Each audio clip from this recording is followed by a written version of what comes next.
anything about the master? Yeah, we talked about it early on in the game. You can change from 8-bit to 16-bit at a certain point in the game.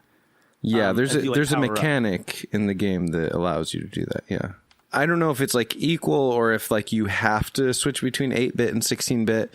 As far as I know, it's not a gimmick that like kind of wears itself out. And in fact, the game itself is supposedly has really well done control and doesn't get stale like some of these games can from time to time. It's by Devolver Digital, right? Yeah, they've been killing it. They've been doing really fucking good. They really this year. have. I mean, they've been great for these type of indies that make me. These are indies that I would definitely play. Devolver Digital doesn't make bullshit. Like, what was that game that you loved that I thought was the dumbest fucking thing in the world? Minute or General Jousting? No, hold on. Oh, well, definitely General Jousting. I was thinking, mining crepes or mining crap. Minecraft. That's the one. Yeah. They didn't make that. No. That's what I'm saying. They made it. That was a shitty indie game that no one ever even gave a shit or played, and it like went away within a couple of days. Like nobody gives a fuck about it. Minecraft. Yeah, but so Devolver Digital makes better indie games that aren't that piece of shit like that. What are you talking about? Minecraft is like a super popular game. What are you talking about? Maybe in your circles, but in mine, no one's ever heard of it. So you're just talking out your ass. What if I am talking at my ass? I mean, you are, so. Let me ask you a question then. Ace Ventura jokes. Yep. So, anyway, this game looks good. If you like platforming games, this looks like Celeste meets Flint Hook meets Hollow Knight or Shovel Knight or something. A lot of knights for some reason. But it looks really cool. It looks great. I'm not going to buy it right away because I have so many platformer Metroidvania style platformers to play right now. But I'm happy to see that more quality is coming out. It got good reviews. We just wanted to mention that, make it part of the games of the week because this game did just come out and it is an indie and always like to show some support when we can. Yeah. Would you call it an indie? Was it on the Indie Showcase? It was on Indie Showcase, 6 months ago or so? Okay. Because I will say this is one of those indies that I'm like, yeah, I can get behind this. Yeah. So, booyah. Booyah kasha. You want to take the next one? Yeah. Warhammer Vermintide 2. So, this was actually free to play for a day, I believe, or maybe just the weekend. I think it was the weekend, but I caught it like right in the last day. Yeah. Vermintide, if you're not familiar with it, it's an FPS in the Warhammer mythology universe, whatever you want to call it. But it's a fast-paced FPS in the vein of Left 4 Dead, although you can level your characters up. So it adds a more RPG depth to the fast-paced horde shooting on Left 4 Dead. But I believe it's still 4-player co-op, right? Yeah. So it's 4 players. Yeah, it's just like Left 4 Dead in the sense that, you start with a team and you're just kind of guided through an experience. It's in the Warhammer universe, which is a lot more, I don't know if you call it kind of like WoW style. I mean, it is very different. You have it's fantasy for sure. You have like a sword fighter. You have a dude with a crossbow, like a little dwarf guy. You have a girl who does like magic and stuff like that. So you have different roles basically in the team, different weapon types, and as you play, you unlock new weapons and new abilities. Yeah. And, well, so you know what's crazy? I never heard about the first Vermintide. I heard about this one about a week or two after it came out, and I looked at videos and I go, "Holy fuck, that looks badass." Yeah. I never got to play it, and I'm sure I will at some point. Jake the Steak, friend of the show, plays it. He loves it. I just haven't had a chance to play it. I've been playing Hunt. So, I mean, I can see, me getting addicted to this as I have been to Hunt over the last couple of weeks. Well, this is another one of those games that I enjoy because you can play it in spurts. Like, you can play through one kind of experience and then, you can be done or you can keep playing or whatever. Well, and I'm assuming it's very similar to Left 4 Dead to where the levels auto-populate and auto-generate, so it's different each time you're playing it, right? So, the cool thing about this is that, yes, it does play similarly. But there was something about Left 4 Dead that got stale to me over a period of time, even though those games were really good. But when I heard that this was similar to that, it kind of turned me off to trying it.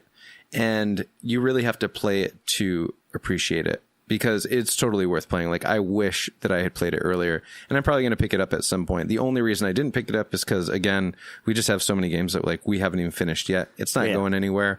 But if it ever pops up... I feel like I want to play this. Like, I just read the plot of it. This game, it says, it's set in the Warhammer universe during the early days of the end times, an apocalyptic event that eventually ended in the destruction of the Warhammer world. So it takes place in the early days of, like, the last, I guess, part of the Warhammer universe.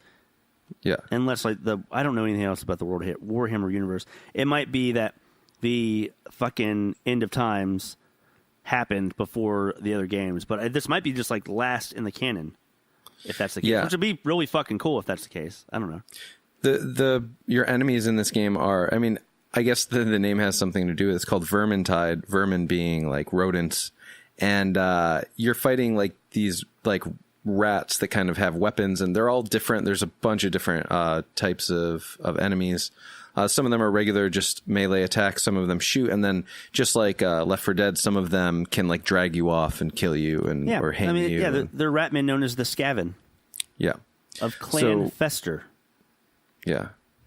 And you fight against the Root Bloods, a chaos warband dedicated to Nergy, the chaos god of disease and decay. I totally just read that from Wikipedia, so I don't want to plagiarize. Philip Newton, go fuck yourself. But I will say that, that actually sounds pretty cool. So it's like literally end of times, plague style fucking war. Yeah, it kind of ties in sort of with the zombie thing. A little different, but reason that this game was free to play this week was because they have a DLC. They just released the other day. I think it was the 28th. Oh, you don't say. And the game itself is $30. It keeps going on sale for about $15, and the DLC is $10. We need to buy it when it's fucking $15. We're idiots for not doing that. Yeah, I should have done it when I had the chance. But again, I have so much other stuff to play.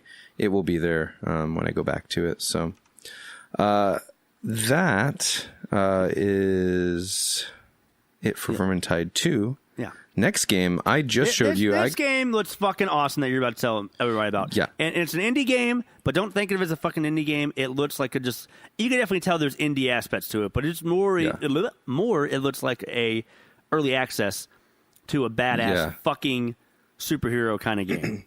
Sure. Now, exactly. And I think that we need to, preface it by saying it looks a little bit rough, but I think that it's not meant to be looked at up close so much because of, like, the nature of the game and how you play it. So the game is called Megaton Rainfall. This came out in 2017, I believe. This came out November 17th of 2017.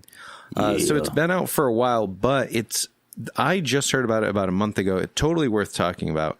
If you're a fan of, like Ryan said, superheroes, Dragon Ball Z, even No Man's Sky, you play it's a first-person game. Okay, hold on, I'm going to interrupt. Sorry. Think of it as fucking Superman Simulator, a little bit. Kind of. Yeah. Superman Simulator. But, like, like a Superman that's actually worth playing.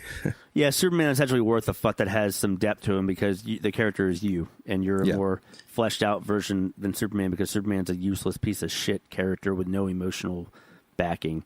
There's so many DC fanboys that are going to get mad at me for saying that, but you know what? I don't give a shit. I love DC at certain times, but for the most part, I'm fucking Marvel all the way. And if you have anything to say about it, go watch your fucking DC Universe movies, and you tell me how well they've done in the box office, and you tell me how well they've done critically. Get the fuck out of my house with that bullshit. Yeah. So in this game, you start off, I think, just in outer space. Like, you're not directly on Earth yet, and you can fly around freely, like wherever you want. And when you fly straight from, like, outer space up to Earth, down into the cities, it's, like I said, it has the essence of No Man's Sky in that regard, to where you can just kind of, like, pop from, outside the atmosphere into the atmosphere. The depth of field, like how you can see things, kind of changes, and that's where it kind of gets a little wonky when you get really up close. Like when you get into the city, everything looks like pretty cool from far away, and when you're moving around and everything just looks great. But if you zoom all the way down to the street level and you start looking around, you notice the people, in the cities and things all look a little bit shitty. But I mean, yeah, it doesn't matter. You're not really interacting on a street level. It's just if you take the time to go down, you notice it's not. That this great is a good looking. basis. Think about this. Think about having a fucking game like this that's actually licensed by Warner Brothers in DC, and you actually make a Superman game that's first person that does stuff like this, and you can interact the same way that Spider-Man, the new Spider-Man game coming out, interacts with the people on ground level there. That would be fucking cool. This could be the start of something great. It could be. Like I'm actually really looking forward to whether or not this ever gets a sequel.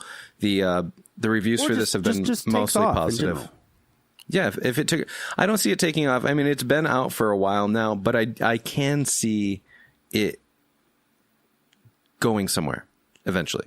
Yeah, I mean, I don't think this version it will take off. But did you explain pretty much you're invincible, but your health essentially is the health of the cities that are being attacked by these aliens. So you have to go. You get abilities as you progress and kill more and more of these aliens and defend the cities, and you get more abilities and stuff. But essentially, the health bar is the life of the city that you're trying to save. So you got to make sure you're not fucking this shit up. Right. So simultaneously, while you're shooting beams and things like Dragon Ball Z style at these alien enemies, you're trying not to miss them and shoot a building and have the building crumble. Which is cool, because the thing is, that's the problem with fucking Superman, or should I say Man of Steel, Batman vs. Superman. Fuck it, even Justice League, although I think they took the bad guy fight away a little bit from the city, but they don't give a shit about destroying cities or killing people, the heroes, it seems, in DC. Marvel, at least, they didn't, you thought at first, but they were trying to save people. Then, the whole point of the Civil War fucking movie is because they were killing too many people. I mean, not on purpose, but too many people were fucking dying because of them, and they weren't regulated. So, I mean, they at least took that into consideration. Meanwhile, DC's fucking everything up cinematically. It's fine. Yeah, so this game puts some weight behind that. It actually gives you a reason to care about how you play the game. Some of the enemies are really cool. They go really fast. And you have to kind of chase them through the air and into the city, out of the city. It's cool. Check out a trailer if you get a chance.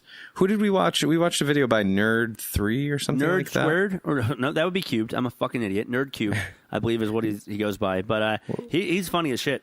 That was a great video. I'll post it on Twitter on Thursday whenever we post this. Yeah, it was fun. I mean, again, I've always wanted to play a game where you play a Superman, but a real Superman, not the piece of shit that you see in the fucking DC movies with Henry Cavill, which actually leads into our next topic in a minute. But either way, get the fuck out of here with that bullshit DC universe. You got fucking Shazam coming out. Was supposed to have The Rock in it. It doesn't. Doesn't have The Rock in it. He was supposed to be Black Adam. He's not. What the fuck, DC? Come on, get on my fucking level. I want you to be good. I want you to have great, amazing movies. I have faith in you to do that. Just fucking compete, please, because heavy competition creates great fucking products. This is why WCW and WWE were so great during the fucking Monday Night Wars. Fucking do the same thing with DC and Marvel and the cinematic universes. I'm done with my little mini rant there, Fred. Continue. Oh, that was a little mini rant rant? Apparently it was. Nice. So anyway, yeah, give it a try. This is something I might actually pick up sooner than later because it's so unique. So there you go. There you go. Now, but we are going to transition from Superman to Superman. Henry Cavill. Henry Cavill has been cast as Geralt. Is it Geralt or is it Geralt? I'm pretty sure it's Geralt. Yeah, I'm pretty sure it's Geralt. Right.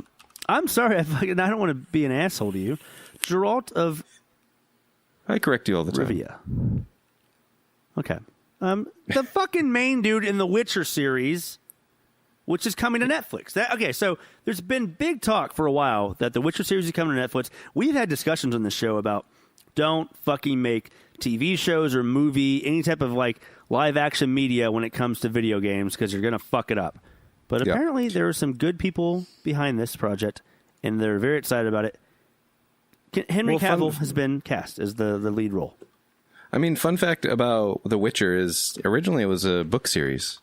That's true. That is true. Before any of the games were made, it was a series of books. I forget the name of the guy who made the book series, but originally, when he was approached to license the story for video games, he was given the choice: do you want equity or do you want a lump sum right now?